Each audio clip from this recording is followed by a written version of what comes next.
Hello and welcome to Daily Reflection with Aneel Aranha. Today is the 30th of January 2019. We're going to reflect on Mark chapter 4, 1 to 20.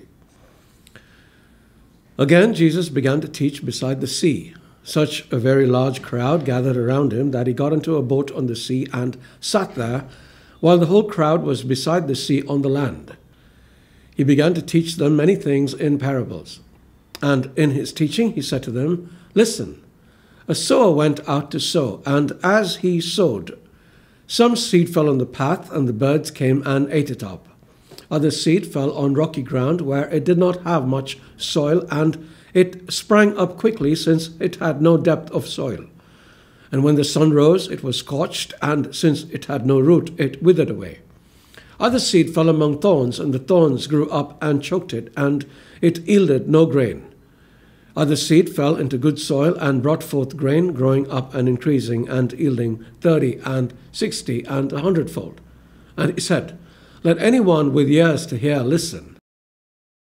When he was alone, those who were around him, along with the 12, asked him about the parables, and he said to them, 'To you has been given the secret of the kingdom of God, but for those outside, everything comes in parables, in order that they may indeed look but not perceive, and may indeed listen but not understand, and so that they may not turn again and be forgiven.' And he said to them, 'Do you not understand this parable?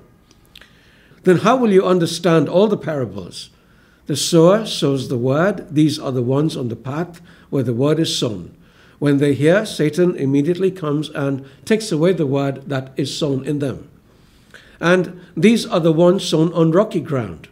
When they hear the word, they immediately receive it with joy, but they have no root and endure only for a while.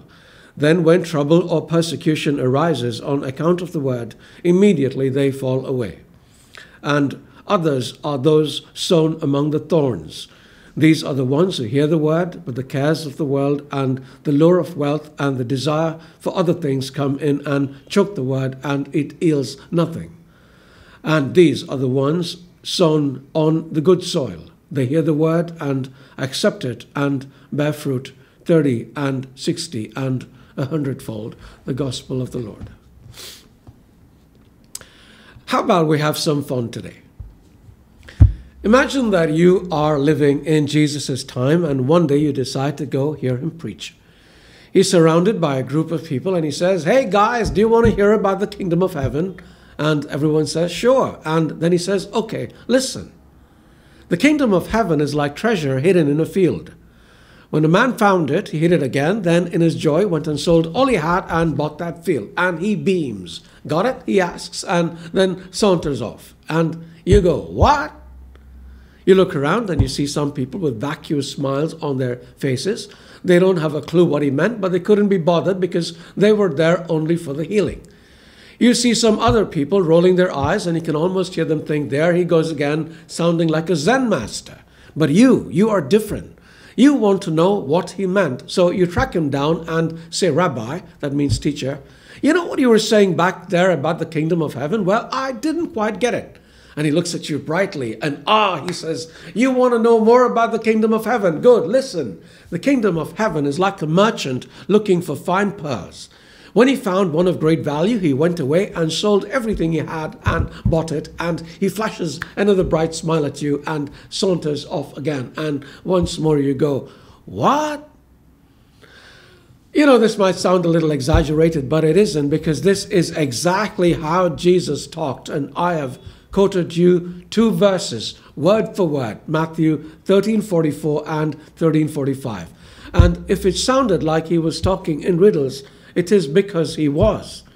His parables were not intended, as some suggest, to be easily understood by everyone. His parables were intended to keep the secrets of the kingdom of heaven hidden. Why? Because Jesus said at another time, "Small is the gate and narrow the road that leads to life, and only a few find it." Now, I could share my understanding of these 2 parables with you, but like I said, let's have some fun today. Go to Jesus again in prayer and ask him what on earth, or if you prefer, what in heaven he was talking about. And if he sees that you are interested enough, then I think he might just answer you. Have fun. God bless you.